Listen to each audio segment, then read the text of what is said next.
Lagi ko nga pong sinasabi, there is no elevator access for success. Bawat season of our life, bawat stages of our life, maraming itinuturo ang Panginoon sa atin.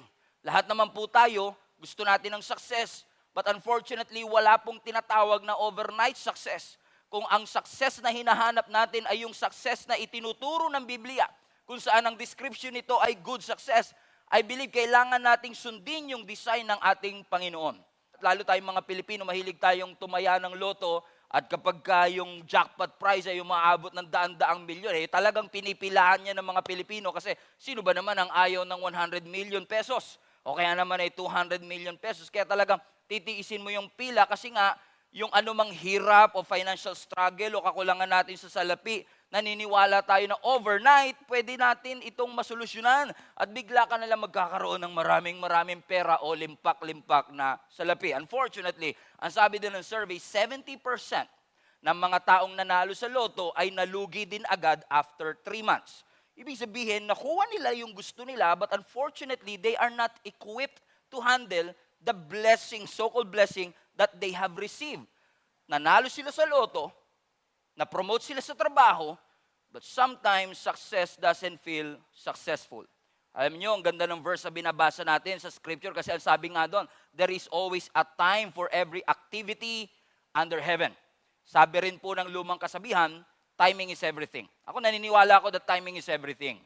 Kapag nagjo-joke ka, timing is everything. Hindi mo basta-basta pwedeng bitawan yung mga punchline mo kasi based on my experience, kapag ginoke mo ito one time, walang guarantee na sa susunod na magjo-joke ka nito ay ganun pa rin yung pagtanggap at pagtawa ng mga tao sa parehong joke na binitawan mo.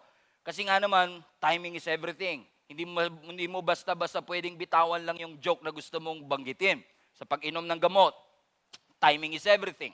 Sa paghingi ng sweldo sa iyong boss, kung ikaw ay maghihingi ng increase sa salary, di ba, timing is everything. Kapag maghihingi ka ng baon o dagdag baon sa iyong mga magulang, di ba, timing is everything. Katulad ng sinasabi ng scripture, there is always a time for every activity under heaven.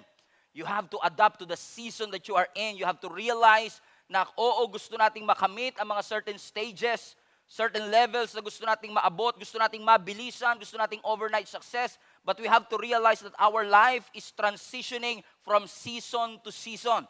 And very important that you know what season are you in. Kung paano dapat alam natin kung anong taon na tayo meron ngayon, hindi mo pwedeng sabihin 1999 pa rin kahit 2022 na because you have to be aware of the season that you are in. Kumbaga, it is just ridiculous na kapag ka may winter, may yelo, may niebe, magsasando ka doon, nasasabihin mo, hindi ba pwedeng pakihinaan yung aircon o kaya pakibawasan yung mga tumutulong yelo kasi kailangan ikaw ang mag-a-adjust dun sa season na iyong kinalalagyan. Hindi mag-a-adjust ang season sa iyo. And sometimes, marami sa atin ang nagsasuffer kasi we don't dress appropriately in the season that we are in. Hindi tayo aware na tayo ay nasa season of waiting.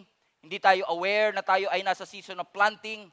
Hindi tayo aware na tayo ay nasa season of harvest. Some people are just so careless na wini-waste o sinasayang natin ang ating oras at lagi lang natin sinasabi, mahaba pa buhay mo, masyado ka pang bata, enjoy your life to the fullest. Magiinom ka lang, magbisyo ka lang, mag-video games ka lang, masayang-masaya ka. O sige, may school kayo, mag-cutting ka lang ng mag-cutting. Total, hindi ka naman nahuhuli ng teacher without you realizing na habang nakakalusot ka, quote-unquote, sa iyong teacher dahil hindi ka niya nahuhuli. Pero in essence, sinasabotahe mo ang sarili mong future because hindi magtatagal, tatanda ka din.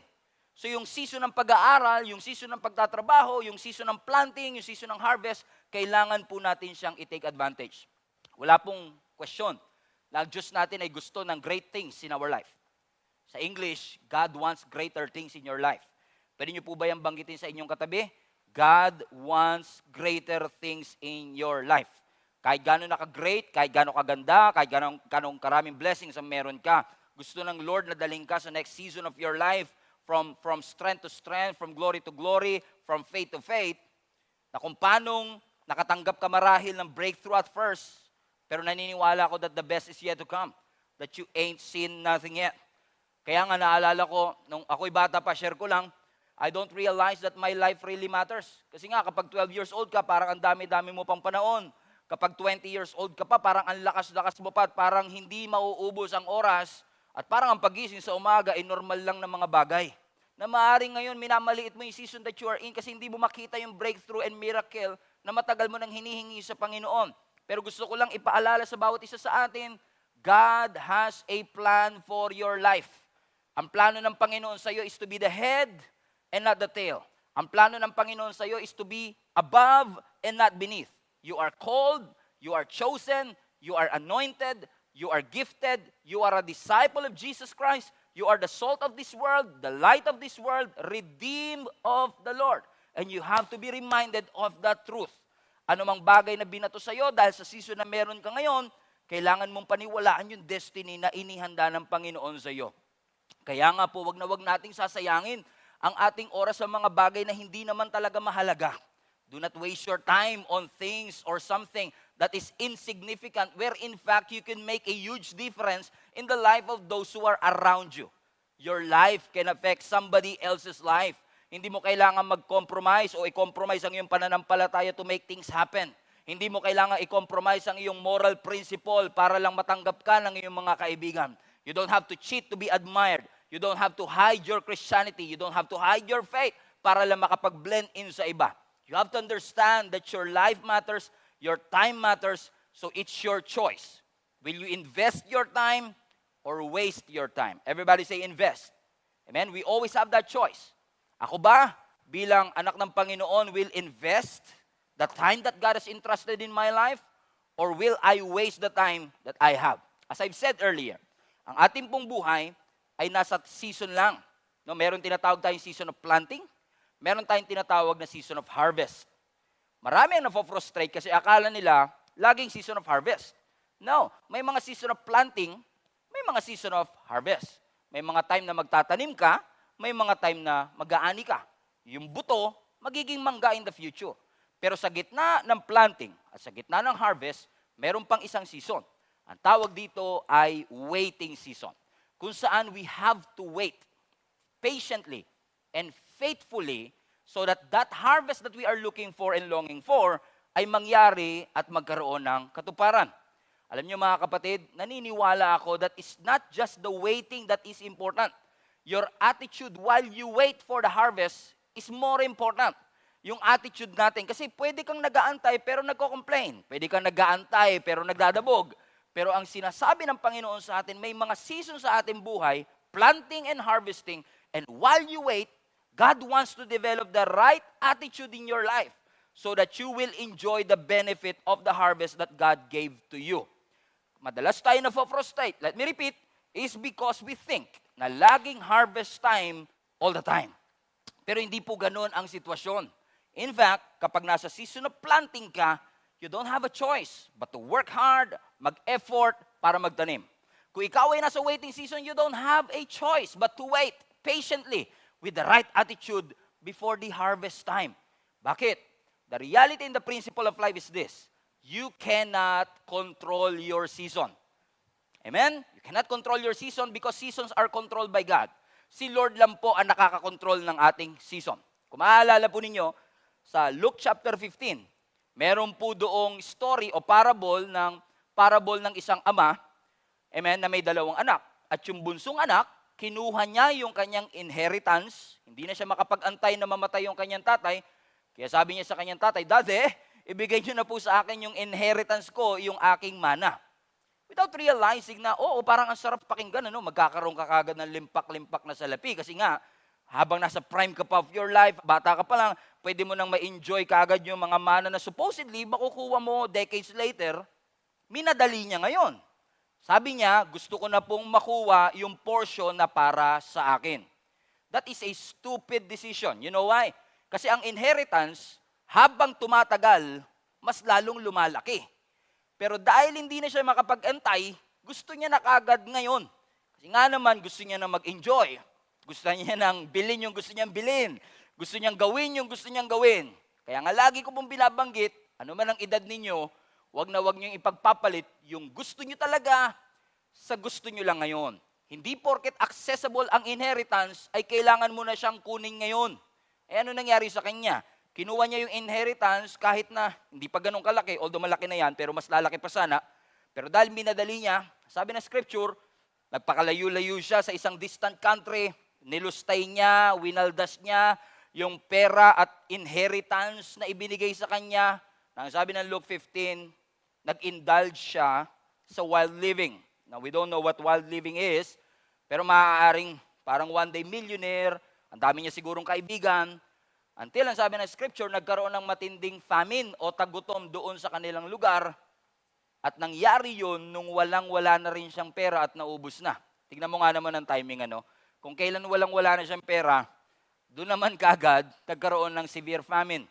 And syempre, dahil foreigner siya, siguro dahil wala ring trabaho ang ibang tao kasi nga tagutom, ang prioritize siguro ng bansang yun ay yung mga kababayan nilang mabigyan ng trabaho. Kaya sabi ng Bible, wala siyang makitang trabaho, kaya ang kanyang pinasukan na lang ay tagapagpakain ng baboy. Pero this is interesting kasi galing siya sa pagiging prinsipe, ngayon siya ay nagpapakain ng baboy. Ibig sabihin, talagang nagkaroon ng downgrade at demotion yung kanyang naging buhay, to the point, ang sabi ng scripture na habang nagpapakain siya ng baboy, dinisire niya na kainin din yung kinakain ng baboy sa sobra sigurong gutom niya. Kaya nga naman natauan siya eh. Kasi sabi niya, bakit ako nagsisettle for less? Na alam ko namang dun sa tahanan ng aking tatay ay napakaraming pagkain. Alam niyo, yan ang aking ipinapanalangin sa inyo pong lahat ngayon. Na ma-realize natin that we come into our senses that why are you settling for less if you have an access for so much more? Dahil nga sa kagustuhan natin at nagmamadali natin, we long to be with somewhere else and someone else. Gusto na natin kuhanin yung ating inheritance, gawin yung gusto natin gawin, into thinking that it will change our life. Amen. Na gusto natin gawin ito kahit na hindi pa ito talaga yung season because we don't want to trust that God is sovereign and God is in control. Kaya minsan mas gusto natin kontrolin yung season natin imbis na tayo dapat ang nagsasubmit sa ating sariling season. Naalala ko, no, sa bahay namin, no, napaka-powerful mo kapag ikaw ang may hawak ng remote control. Napansin niyo ba yan sa bahay natin? Kapag ikaw yung may hawak ng remote control, you've got the power. Pwede mong kantahin yung, I've got the power! Kasi nga, ikaw yung may hawak ng remote control, so kung gusto mo ilipat sa Channel 7, malilipat mo siya kahit ayaw ng iba. Gusto mong baguhin yung kulay, gusto mong baguhin yung volume, you have the power, you can control it the way you want it to be. Unfortunately, marami sa ating gusto natin na yung Christianity natin ay remote controlled. Na kung kailan natin gusto, doon natin gagawin. Kung anong kulay na gusto natin, yun ang gusto natin gawin. Kung anong volume, yun yung gusto natin gawing volume. Without us submitting to the authority and the sovereignty of our God, that God knows what's best for us. Na hindi porket binabago mo ang volume, binabago mo ang season, binabago natin yung mga gusto nating gawin, makuha natin siya sa timeline na gusto nating gawin, ay may enjoy natin ang benefit ng lahat ng mga bagay na ito. Hindi porket nagbabago, ay papunta ito sa kabutihan. Do you understand? Sabihin nyo nga po sa inyong katabi. Amen. Hindi porket binabago, amen, ay papunta lagi sa kabutihan. Ang sabi nga ng Proverbs, there is a way that seems right to a man, but it will lead to death. That's why, my encouragement to you, na anumang season that you are in, you just trust the Lord na merong plano ang Panginoon sa bawat isa sa atin. Na kung anumang season na meron ka, merong plano ang Panginoon kung ba't niya inaalaw na ikaw ay manatili para may ma-develop ang Panginoon sa bawat isa sa atin. Hindi natin pwedeng applyan ng remote control ang ating buhay Kristiyano. Na gusto, kung kailan natin gustong baguhin ang season, ang channel, ang volume, ang kulay.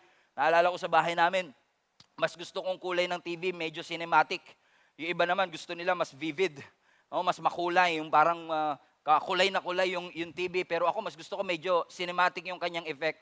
Na-imagine mo lahat yan, kaya mong kontrolin sa iyong mga kamay. And unfortunately, we are doing the same thing sa ating buhay. Maaaring iba sa atin, sasabihin, ay, hirap na hirap ako sa pag-aaral ko. Pwede bang i-fast forward ito? Tapos pag ikaw naman ay kilig na kilig dun sa iyong nililigawan o sa jowa mo ngayon, gusto mo i-slow motion. Yung mga ganyan. Gusto nating madaliin o pabagalin ang mga season that we are in. Mga kapatid, gusto ng Diyos. Sabi nga, there is a time and season for every activity on earth. Ang gusto lang ng Lord, ma-enjoy mo yung season that you are in. not to control your season, but to enjoy the season that you are in. Whatever season na nilagay ng Panginoon sa buhay mo, anumang season na meron ka, maybe nasa season ka ng planting, ng waiting, or ng harvest, gusto ng Lord ma-enjoy mo yung season that is in front of you. Amen? Kung ikaw ay teenager, wag mo i-fast forward para ikaw kagad ay maging adult. Kasi yung mga adult din gusto mag-rewind, papunta naman sa teenage years. Sasabihin nila, ay, mas gusto ko pa rin yung mga panahong nag-aaral ako. Yung mga nag-aaral naman, ay, mas gusto ko sana ngayon, nagtatrabaho na ako, nakakapag-provide na ako para sa aking sariling pamilya. We always long for the next season. We always long for the next timing, for the next stage of life. And we forgot to be present in our own season. Let me repeat. Most of us are longing to be in the next season, the next chapter, the next stage, that we forgot to be present in our own season. It's a choice that you make, and very important one, to enjoy, to dwell, to submit to the season that you are in. Ang sabi ng Deuteronomy chapter 15, verse 19, today, I am giving you a choice. You can choose life and success. You can choose death or disaster, for I command you this day to love the Lord your God and keep His commandments, keep His decrees, regulation, by walking in His ways. If you do this, you will live and multiply, and the Lord your God will bless you, and the land you're about to enter and occupy. Sinasabi pala ito ng Panginoon ni Joshua sa mga Israelites bago sila pumasok ng promised land. Verse 17, but if your heart turns away, and your heart refuse to listen, if you are drawn away to serve and worship other gods, ibig sabihin, pero kung pipiliin mo na sambahin ang hindi naman talaga Diyos, then I warn you now that you will certainly be destroyed. You will not live a long life.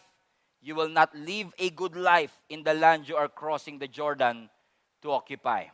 Ganda ng verse na ito, pero ang ibig sabihin lang nito sa atin mga kapatid, may mga pagpili po tayo na ginagawa sa ating buhay, regardless of our season, regardless of our age, always choose life.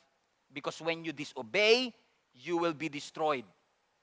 Kumbaga, sinasabi ng Panginoon, kung pipiliin mo ang buhay, may blessing.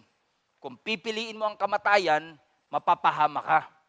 In essence, sinasabi ni Lord, sayang naman yung magagandang plano ko sa iyo.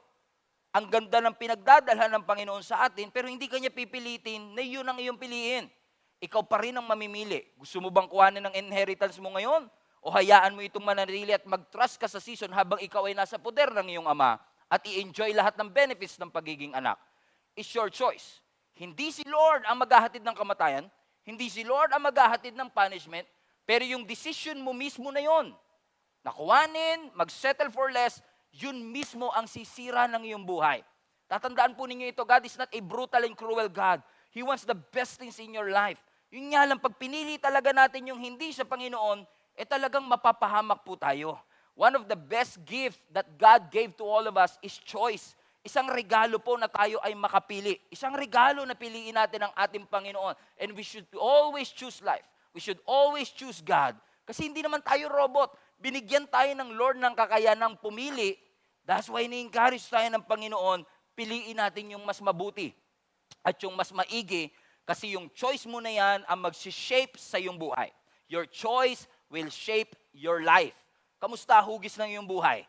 Kamusta hugis ng takbo at direksyon ng ating buhay? Ibig sabihin, pwede kang maging miserable, but you don't have to. Amen? Pwede kang mabankrupt. Pwede kang mahirapan, but you don't have to. Pwede kang mamatay at mapunta ng impyerno, but you don't have to. You always have the choice to follow Jesus. You always have the choice to trust the Lord and give your life to Jesus Christ. Pwede kang mabuhay ng malungkot and depressed, but you don't have to. Kasi may ino-offer ang Panginoon sa atin na mas magandang direksyon, mas magandang stage ng buhay.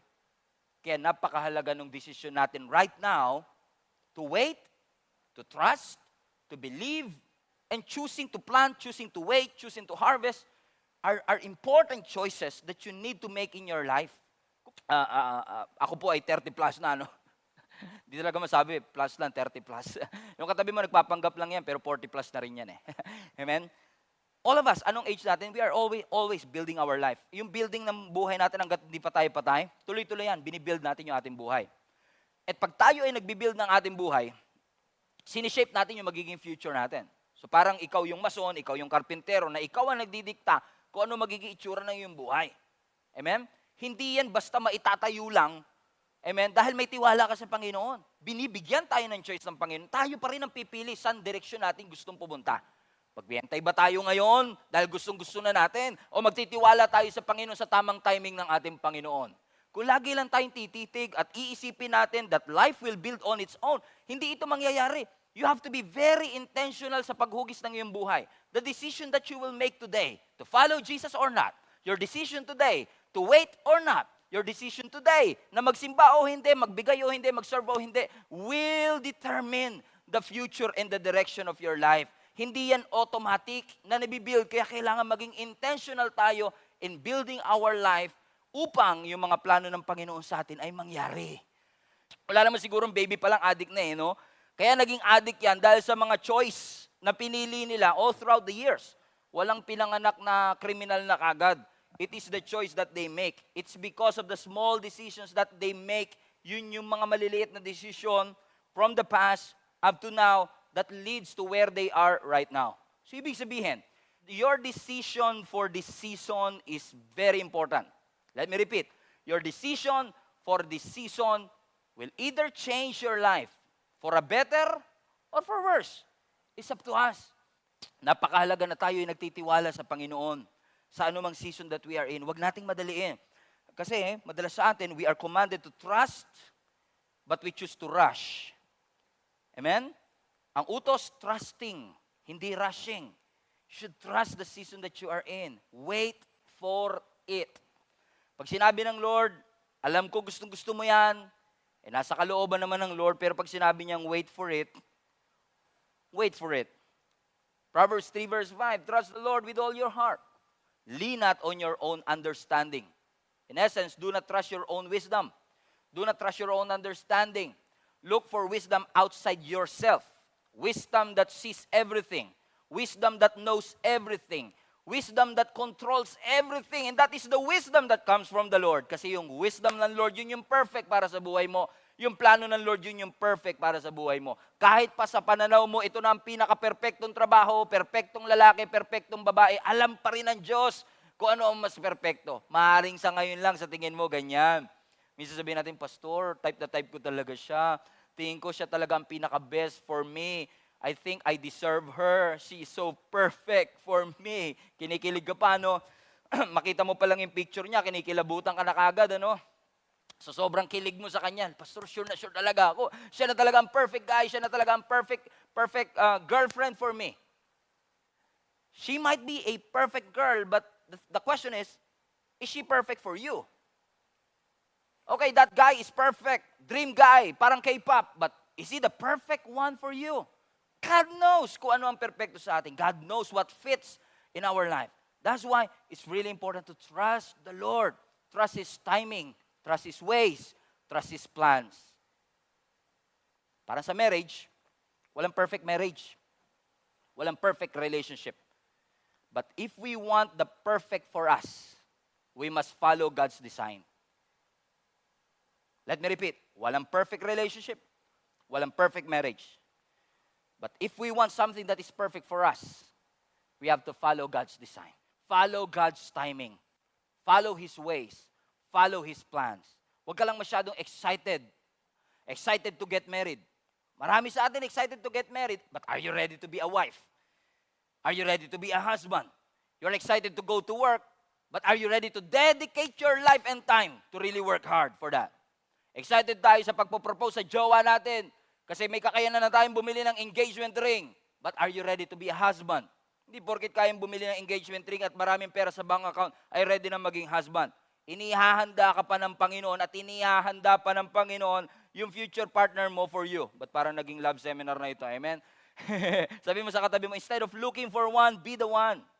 Amen? Ikaw yung ide-develop ng Panginoon kasi while you are waiting for it, amen. While God is saying, wait for it.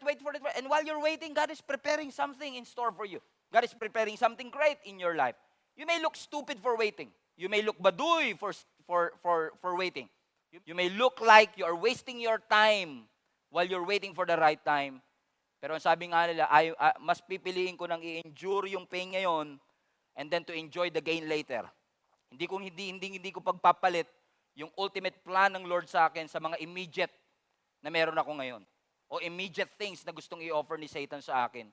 Katulad ni David, I believe na inihanda ng Panginoon ang buhay ni David mula pa nung siya ay teenage boy, mula pa nung inanoint siya ng Panginoon, hanggang siya ay tawagin ng Panginoon sa defining moment ng kanyang buhay. Alam natin ang story. Si David is a shepherd, tagapag-alaga ng tupa ng kanyang tatay. Ang trabaho niya behind the scenes. Wala nakakakita, wala nakaka-appreciate. Hindi siya sinasabitan ng medalya kapag napoprotektahan niya yung mga tupa na ipinagkatiwala sa kanya. And yet, he remained faithful to it. To the point na nung siya ay dalhin ng Panginoon sa Valley of Elah for his defining moment, na wala siyang kamalay-malay kasi ang purpose niya lang talaga at that time ay maghatid lang ng tinapay para sa kanyang mga kapatid. Sino ba naman ang mag-aakala that God will use what he has been through to help the Israelites go through the Goliath na meron sa kanilang harapan? You'll never know, kapatid, kung kailan darating ang defining moment ng iyong buhay. God prepared David in the dark. God prepared David noong mga panahong walang nakakapansin sa kanyang kakayanan. Yung panahong marahil naboboard pa siya. Yung panahong marahil nagrereklamo pa siya. Wala siyang kamalay-malay that his destiny is greater than his history. Let me repeat. Wala siyang kamalay-malay that his destiny is greater than his history. And maybe some of you are thinking the same thing. Na para bagang you are despising the small beginnings. You are despising the season that you are in without realizing that your destiny is greater than your history. What happened in the past, anumang matitinding bagay na iyong sinukuan, mga bagay na akala mong walang contribution para sa iyong future, gagamitin lahat yan ng ating Panginoon. God will work all things together for the benefit of those who love Him. He will use all the bad and the good, all the failures, all the sorrow, all the pain, all the sadness, all the celebration, all the strengths and weaknesses to work together for the good of those who love God. Bakit? Kasi ginagamit ng Lord yan para ipakita sa iyo that your destiny is greater than your history. Right now, all you need to do is continue to trust God. Because whatever it is that is happening in your life, maaaring nawalan ka ng mahal sa buhay, maaaring may problema kayo sa negosyo, maaaring may problema ang inyong pagsasama, maaaring financially hindi stable ang inyong buhay, pero life is not just happening to you. Life is not just happening to you. Life is happening for you. For you. It is for your own good. It is for your own benefit. God allowed it for a reason. Hindi kanya hahayaan na dumaan sa hirap at sasayangin ng Lord ang lahat ng hirap na yung pinagdadaanan. That's why I want to encourage you. Wait for it. Everybody shout, wait for it. Wait for it. Lakas pa natin. Wait for it and don't rush the process. You trust the process and just wait for the right time. Wait for the right season. And you will realize it's better kapag tayo ay marunong mag-antay.